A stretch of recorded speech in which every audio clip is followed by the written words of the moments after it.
We'll take you out to Wake Forest High School where the 2-0 Cougars are hosting the 0-2 Bulldogs from Southeast Raleigh. We've got the band preparing the way for the team as well as the posting of our nation's colors. After that, it was time for football. The Cougars entering from the stands, getting the crowd hyped up for what would be a good night. We're going to show you the first two plays for Southeast Raleigh on offense because they were both pretty much the same, give you a good idea of what it was like all night. Loss of 7 and then a run play, another loss of 7. Wake Forest return man Shaim Mitchell waits back for the punt, but he'd never get a chance. 234-pound junior Darius Hodge gets in there and blocks the punt, setting up excellent field condition for the Cougs' first drive. First play, quarterback Chris James hands it to fellow sophomore Devin Lawrence. He gets it all the way inside the 1-yard line. Next play, Lawrence again. He's short. Bulldogs standing strong at the goal line. Let's try again. This time it's a fake to Lawrence. James hands it to Marquise Dunn. Dunn scores the first points of the game for Wake Forest. They go up 6-0. They would miss the extra point. That Wake Forest flag flies proudly in the student section. Next drive for the Cougars. Dunn again. He picks up 10 on the end around to get the drive going. Cougars keep driving. They get it inside the 30. Dunn again, he's carrying the Wake Forest offense. Sophomore picks up 22 on this run, and that would set up Shaim Mitchell for the score. The senior practically untouched as he extends the Cougar lead to 13-0. But what about that Southeast Raleigh offense? Still not much there. This play would set up 4th down. Bulldogs decide to go for it, and it's batted down by senior standout Dexter Lawrence. Cougars take over on the opposing 35. Dunn, he should be used to hearing his name by now. 15-yard touchdown run. He gets into the end zone, and folks, it's starting to get ugly. That Wake Forest flag is having a little trouble, but the team it represents isn't. They lead 20-0 at this point, and it only gets worse for Southeast Raleigh.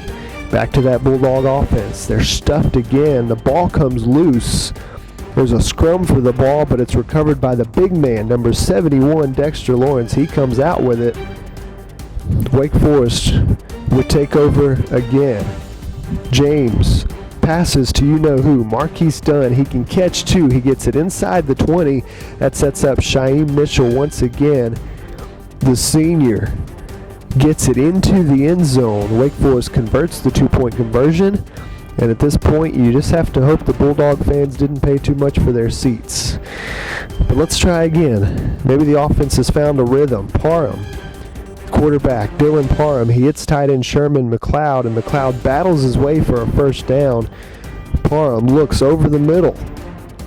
Another Bulldog first down. Perhaps the offense is finding their rhythm. Next play, Parham scrambles. The dual threat quarterback runs for a first down this time as he gets out of bounds. Don't forget he can pass too. Parham hits Carlton Muldrow for a big gain on this play, and Muldrow is shoved out of bounds.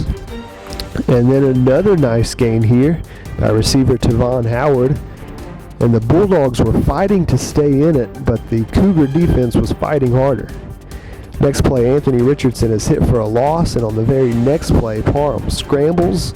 He hesitates, and he who hesitates is drilled. Parham takes the sack on 4th down, and the drive stalls. Wake Forest gets it back.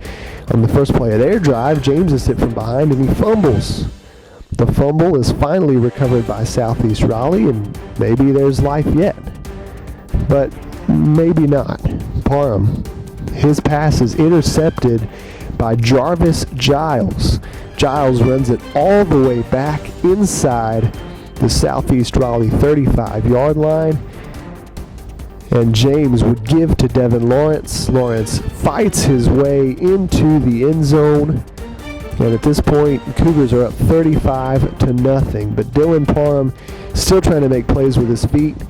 He scrambles. He takes a hard hit here. And Wake Forest just imposed its will over Southeast Raleigh tonight. On the next drive, Shaim Mitchell gets it inside the 10. He would not score a touchdown on that play, but it set up a field goal by Cole Westbury.